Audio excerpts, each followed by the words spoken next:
Welcome to the Cyber Risk Management Podcast. Our mission is to help you thrive as a cyber risk manager. On today's episode, your virtual Chief Information Security Officer is Kip Boyle, and your virtual cybersecurity counsel is Jake Bernstein. Visit them at cyberriskopportunities.com and focallaw.com.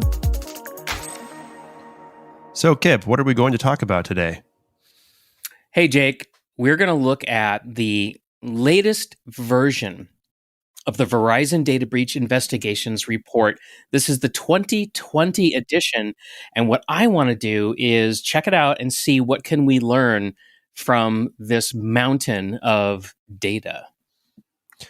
Sounds good. I love the DBIR, as it's known. I think this is this is the 13th edition. So, it's been going on since 2007.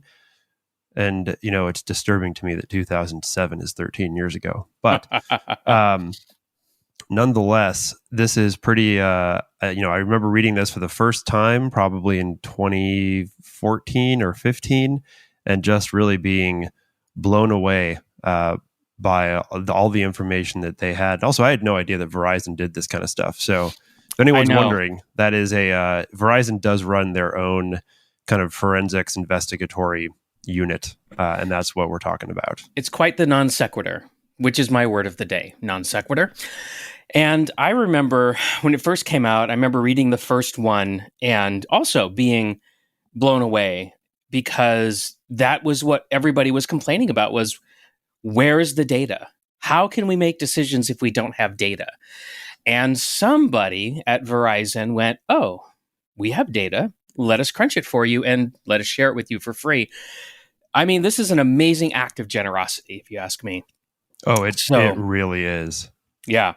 And the issue now, though, is that the report is pretty mature, right?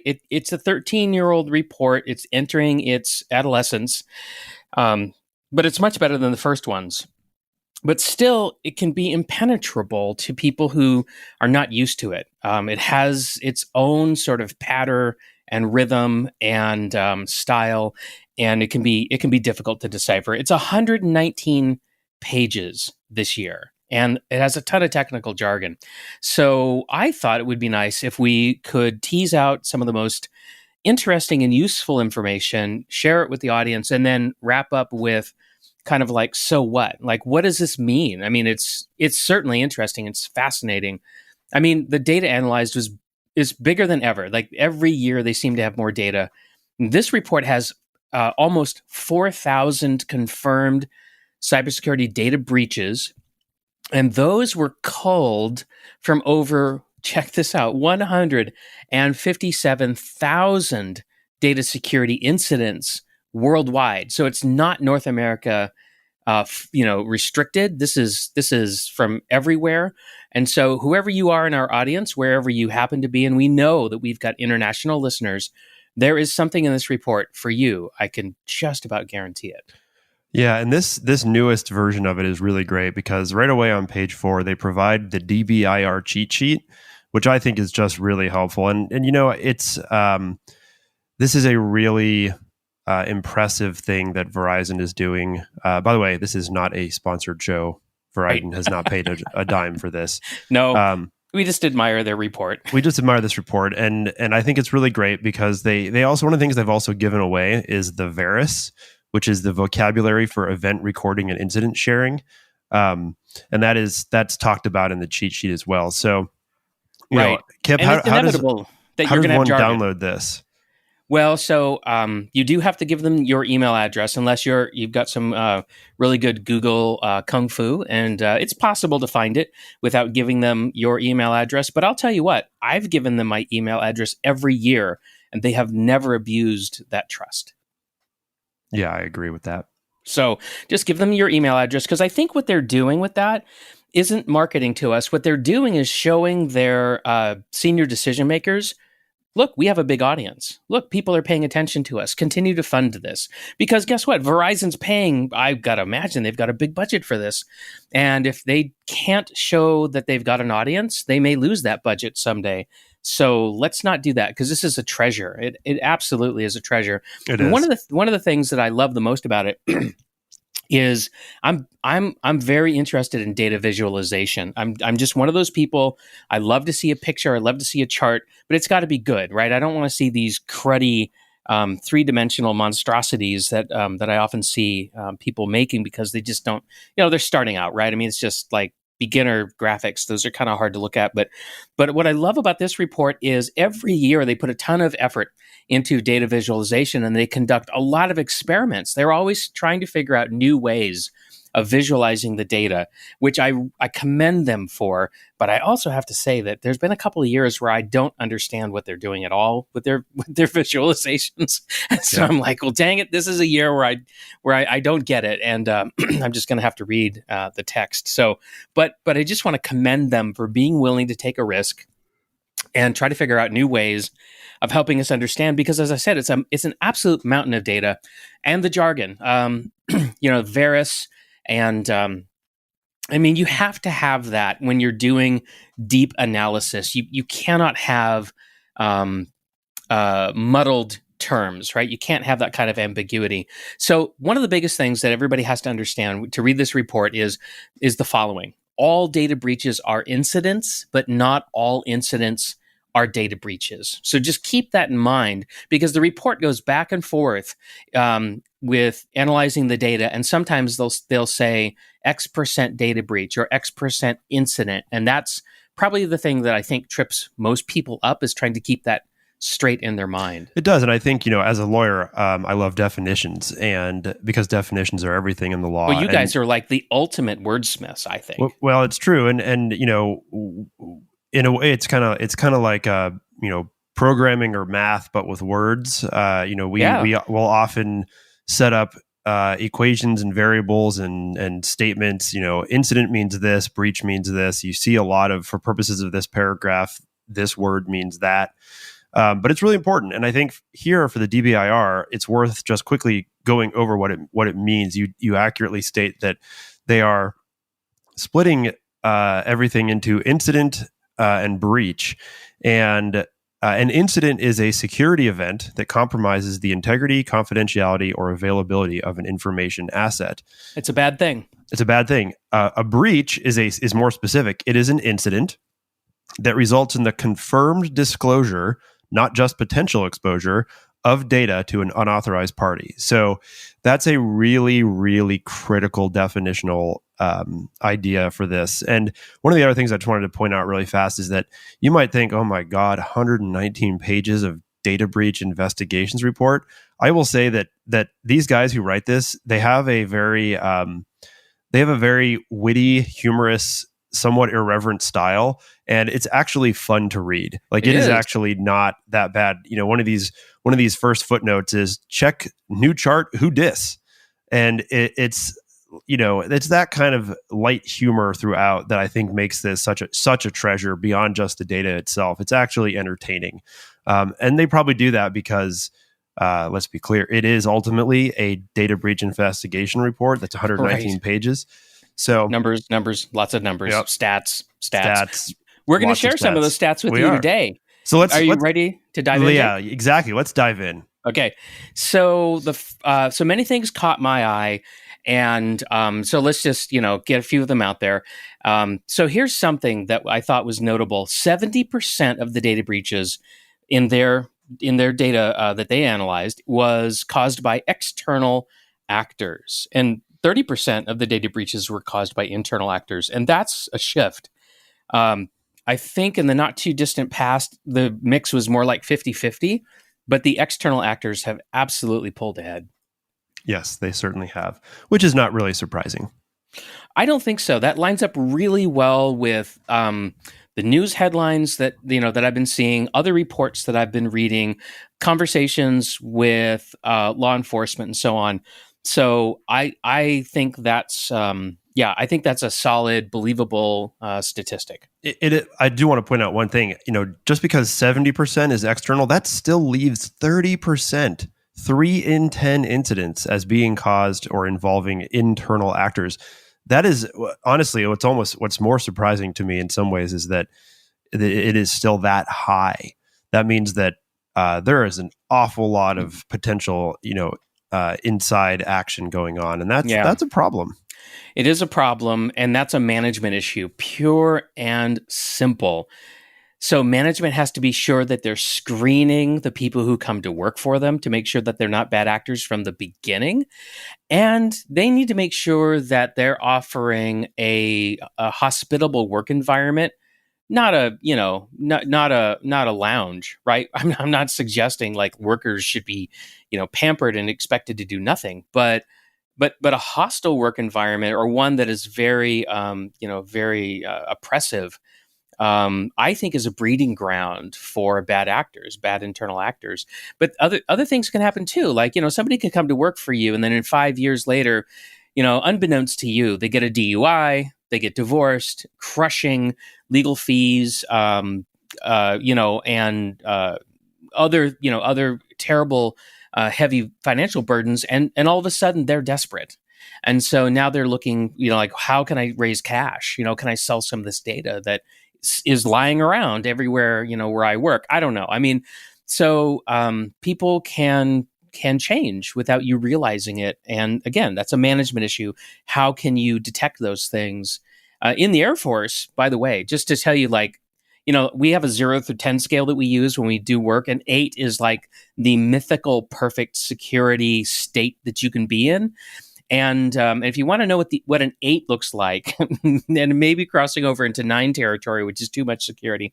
But, in the Air Force, if you're a missileer, like if you're a person who sits in a hardened bunker and they toss the keys to you and your colleague, and they say, if you ever get the launch order, like, we're counting on you.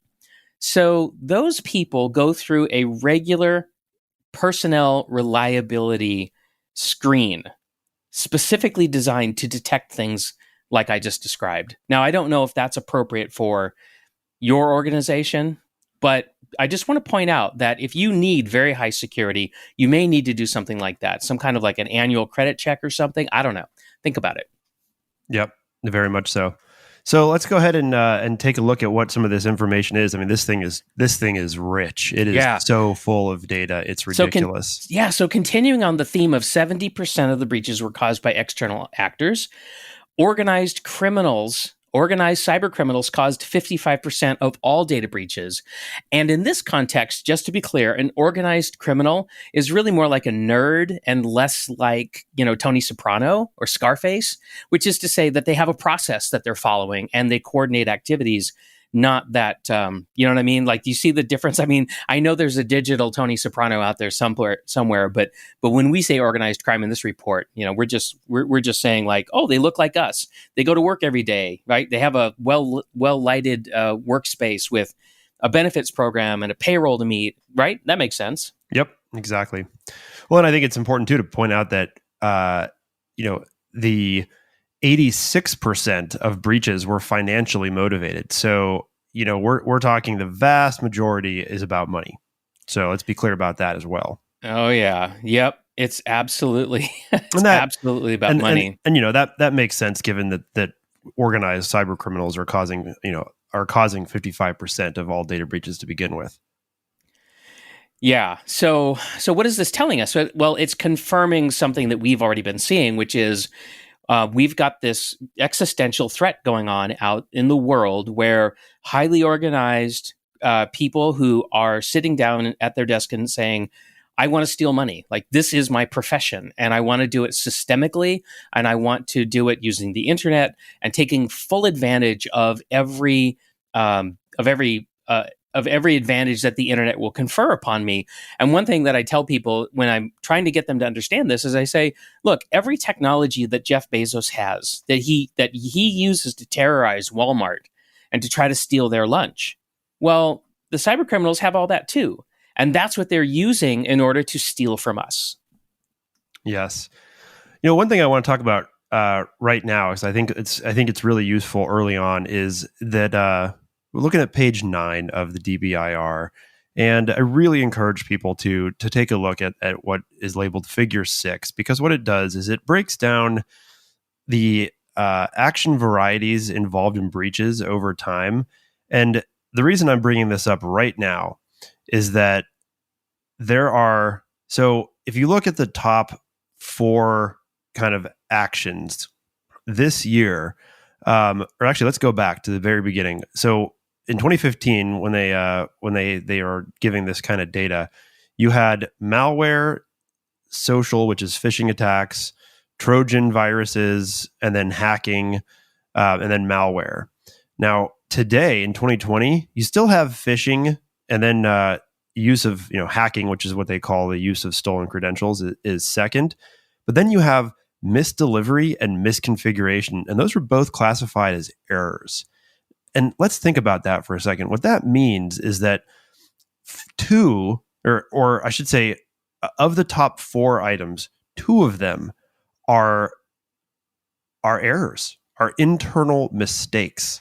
That is really, really interesting. And also, those have risen dramatically over the past few years. Yeah, absolutely. Again, it's a management issue, right? So Yes. Are we as managers providing the correct standard operating procedures? Are we allocating enough time and resources for people to do the job correctly? Because when I think about errors as a manager, what I think about is people just working too fast, cutting corners, not really understanding what they're doing, and just winging it, right? So, and why are they doing that? Because they're under a lot of pressure, I would think. And I would say a lack of process. I personally have witnessed in recent months several incidents, not necessarily exactly the kind that would be reported in this in the DBIR, but incidents nonetheless that were caused by error. And I think and in those cases it was a lack of process. So it's just, I think this is worth spending time on, because what it does is it highlights for anyone who reviews it the trends, and if you have a really, regardless of the size of your company, there is something of value here. I think every cyber professional really owes it to themselves to review this report each year. Oh, absolutely. Because things change and they're getting better at analyzing the data. And, we should not be making major cyber risk management decisions based on the news headlines. Like, we should watch that. Of course, we should watch that. But we should be trying to make decisions based on what's actually going on, because a lot of the stuff that goes on in the world isn't newsworthy, right? Like you were just pointing out, like errors, misconfigurations. Like, I can't remember the last time I saw a news headline that was, sensational about the fact that, that somebody mistyped an address and that resulted in a data breach. I mean, that's the reality, but it's not newsworthy. So don't be fooled by these large blaring red lettered headlines and figuring out what your cyber risk strategy is based on that. So this is, again, just wonderful report. Now let's turn our attention back to the cyber criminals, because they're not under our control. See, that's the thing. We've got internal actors who are causing some of the problems, and management has control or has direct influence over that. But the outsiders, not so much. And the outsiders are operating with near impunity right now, because we don't have an effective police force, criminal justice system, and so forth that can reach beyond the borders of our country or really any country, right? That's a big issue. And so I love how the DBIR tells us, like, what are cyber criminals doing to cause all those data breaches that they're responsible for. And and this is like shockingly simple, but also shockingly easy to deal with. They're doing it by stealing credentials. And there are billions of credentials floating around in the so-called dark web, or they're brute forcing the user IDs and passwords, and they're breaking into internet-facing web applications. It's just as simple as that. Yes, exactly. And so, as cyber risk managers, Jake, what do we do? What do we do about that? It's easy. What is it? Well, multi-factor authentication. Multi-factor authentication. Yeah. We need to get our 2FA going. And it's widely available. The number of sites that have two-factor authentication available to be turned on greatly outnumbers the ones that do not. And that's been a shift that's been a long time coming. So if you don't have multi-factor authentication turned on everywhere right now, and particularly for internet-facing web applications, this should be a top item for you. on the next budget cycle. Absolutely. Do it now. It's not even there's really no get a pilot going immediately. Yeah, there's right? there's really no excuse not to have multi-factor authentication in place. Start a pilot. Yep, start a pilot. This is gonna cure a lot of ills. It really will. And like Microsoft Authenticator, just to pick one, super easy to use these days. When you try to authenticate and you need to prove with a second factor of authentication, you don't have to sit there and type a code in. You can configure it so that it will just pop up a message and say, hey, somebody's trying to authenticate with your account. Is that you? Approve or deny, and you just tap on the button.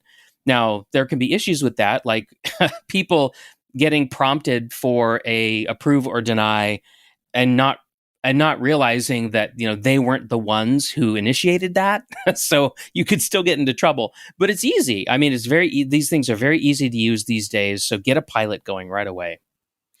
Exactly. And it's, and just in case it's not clear, and we don't want to forget about our good friend phishing. Use of stolen credentials, which the report labels as hacking, which is what we're talking about, and what multi-factor authentication can prevent, is still second place. First place remains phishing, which is really a social engineering attack. And so the best way to combat that is security awareness, training. There's really, the problem with phishing is that there's so many different ways to do it, and so many different ways to take advantage of a successful phish that trying to come up with a technical solution is, we'll just say, incredibly challenging. It's very difficult in terms of trying to scrub the inbound email stream to identify the phishing. It's super difficult because why? Because the attackers are constantly innovating how they do it. And if you're subscribed to Microsoft 365 or G Suite or one of these big email service providers, well, you can bet that that the organized criminals also have a subscription. And what they're doing is they're constantly engaged in black box testing, right? So they're like, okay, let me send this message out. Does it get through? Let me send this message out. Does it get through? Right? So they are endlessly playing a cat and mouse game with these very large email service providers.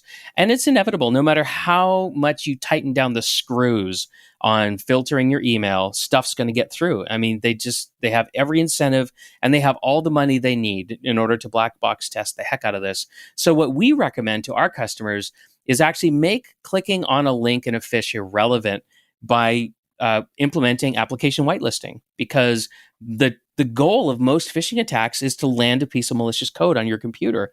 And if you're whitelisted your applications, then when it lands on your computer, chances are it's not going to run. It just won't be able to execute. Your computer won't allow it.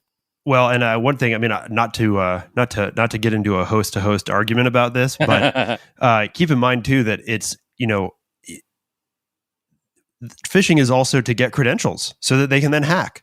Of course, yeah. So application whitelisting isn't going to prevent someone from typing in their information. No, and application whitelisting will also not prevent a business email compromise, where I think I'm getting an email from my boss telling me to move $250,000 to an offshore supplier that doesn't exist.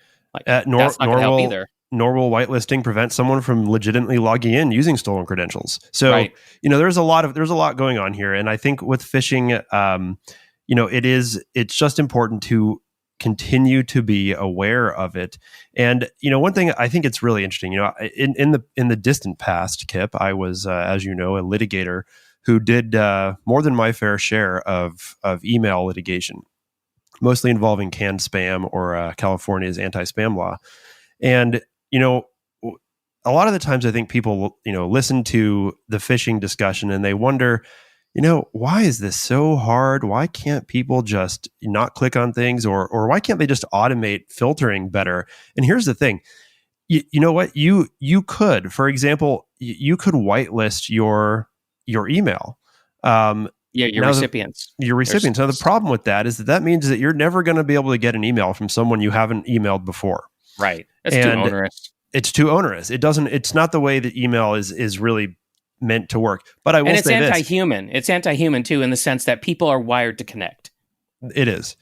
It'd be super effective though. Like if you It would wanted to be. if you If wanted you to could. whitelist your email, man, that would be almost impossible to phish because nothing's getting through unless you've emailed them before.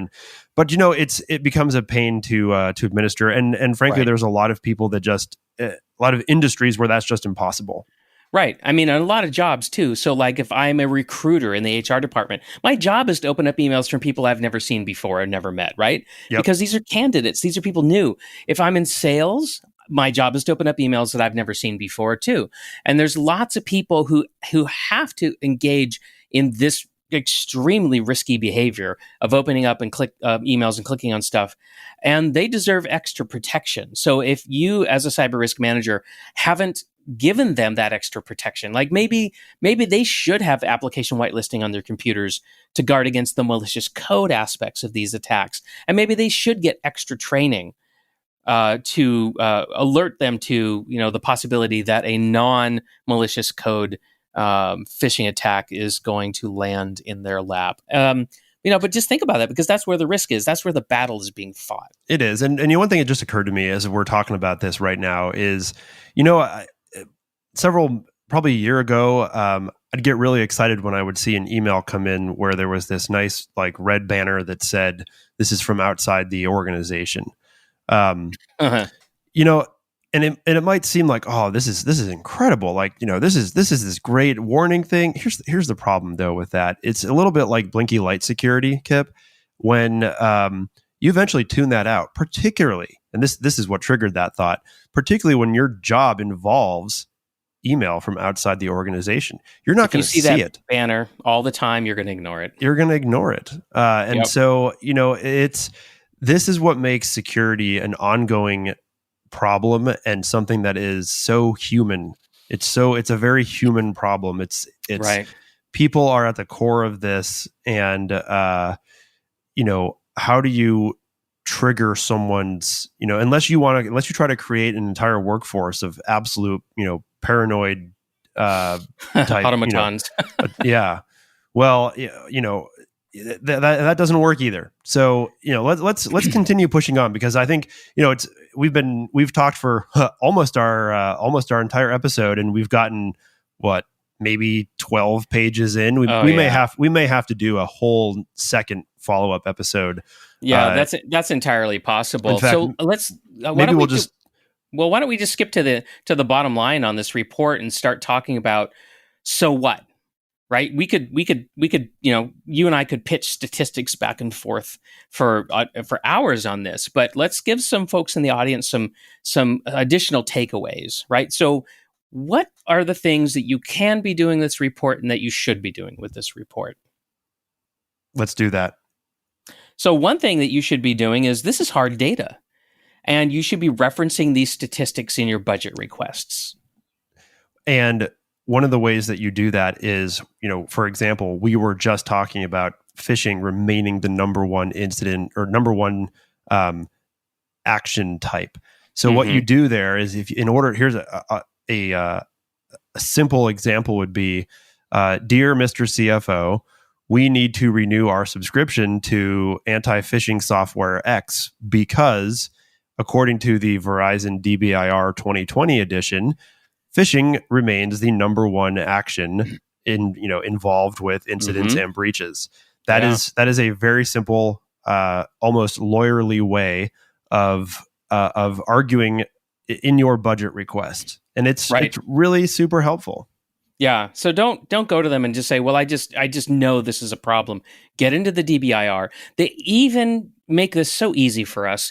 They have links in the report that will take you to high resolution versions of the charts that you can retrieve and use in your slide deck instead of taking dodgy screenshots of the PDF. Hey, I like dodgy screenshots of PDFs. They already know. Well, the CFO will not be impressed by your dodgy screenshot. That's probably true.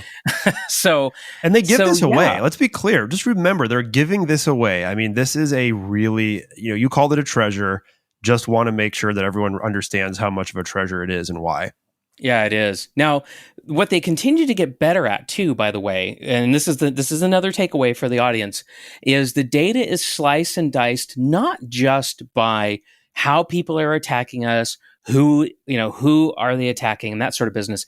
But it's sliced and diced by industry as well as geography. So when you are looking at this report, be thinking, what industry am I in? Where am I in the world? And go into that report and figure out how are these attacks and data breaches localized to you, and study that and use that when you go into the next budgetary cycle, because that's just going to add more texture and credibility to your story. Absolutely. And, I think other ways to use this are to keep it as a reference throughout the year, draw on it whenever you need to make a case or defend yourself from unjust criticism. I love that. Well, people are always trying to take your budget, right? I mean, that's just typical. And it's not a personal thing, right? But if I'm in marketing and I need $25,000 to redo the website, because I think if I can redo the website, I can increase top line revenue by like 3% or whatever the number is, that's a very compelling case for the CEO to say, yeah, give the chief marketing officer $25,000. Well, what if I need $25,000 in order to, install application whitelisting on the computers of people who are constantly opening up emails from the outside of the organization? How do I compete with that? Right? So this is how you compete with it, by using what's in this report. Exactly.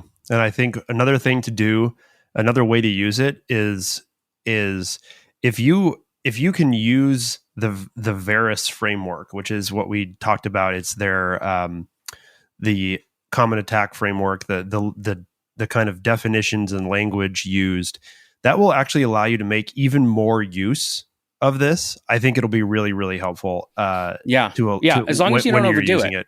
Don't over jargon the executives. They're not going to like that. That's going to really hurt you.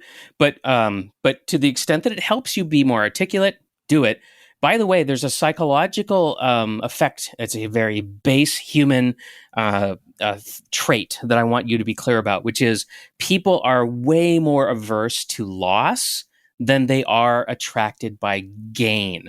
So in that scenario that I gave you, where the chief marketing officer wants $25K to revise the website, it's your game to lose, because when you go in there, what you're going to say is, with that 25 grand, I can save us the cost, a multi-million-dollar cost of a data breach. Well, as long as you're not using too much jargon, or you're not making it an overly emotional pitch or whatever, as long as you're not misstepping, you naturally have the advantage, just based on the way human beings are wired. So think about that. And then the fifth thing that I would suggest to the audience is, watch carefully how the world shifts with respect to the DBIR due to the COVID-19 disruption, because COVID-19 has caused us to change the way we work. And one of the biggest changes is more work from home, more remote work. And I can't wait to see what the report says next year about how that has changed the landscape, or not. I'm interested to know. Yeah, I think that's exactly. I'm really curious too. I'm looking, and I wonder where it's going to change. Right? Is it going to change are the actions going to change? Are we going to see more hacking or malware or what? Right? I'm really curious. I think will RDP, remote desktop protocol, float to the top of the heap? Will it come back?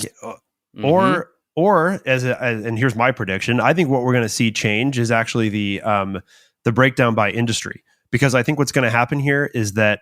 Actually, here's a really interesting test, and I'm going to say this so that we can come back and critique my prediction, which is that if we believe that working from home is going to cause more incidents, then what we should see is a concomitant rise in incidents and breaches in industry codes where working from home was possible, and we should see a decrease, but not normal. And we should see a decrease where, honestly, Kip, doesn't matter, because I think we've just gone through the COVID pandemic. Here's why I think it matters, Jake, is because errors and omissions, misconfigurations were a top cause of data breaches in this report. Well, when you look at everybody in the office and say, I know we're not used to working from home, so pick up your desktop computer right now, load it in your car, and go home and start working, and the IT person will catch up to you later to make sure you're okay. Holy moly. No, that's what true. a breeding ground for errors and misconfigurations. That is very true. I think that's an excellent point. So we'll have to see. We'll have to see what the data does. It will be really interesting. This time next year, we'll have a follow up episode to discuss that. So, Any final thoughts? Only that there is so much information in here. It is just worth every minute you spend reviewing this. Yep. Is what I would. We've just scraped the surface, and you have all the information you need in here to contextualize it for your organization and your particular situation. So go do that. And that wraps up this episode of the Cyber Risk Management Podcast. Today, we did a quick analysis of the 2020 edition of the Verizon Data Breach Investigations Report, the DBIR. We wanted to see what we could learn. We'll see you next time. See you next time. Thanks for joining us today on the Cyber Risk Management Podcast. Remember that cyber risk management is a team sport, so include your senior decision makers, legal department, HR, and IT for full effectiveness. So, if you want to manage cyber as the dynamic business risk it has become, we can help. Find out more by visiting us at cyberriskopportunities.com and focallaw.com. Thanks for tuning in. See you next time.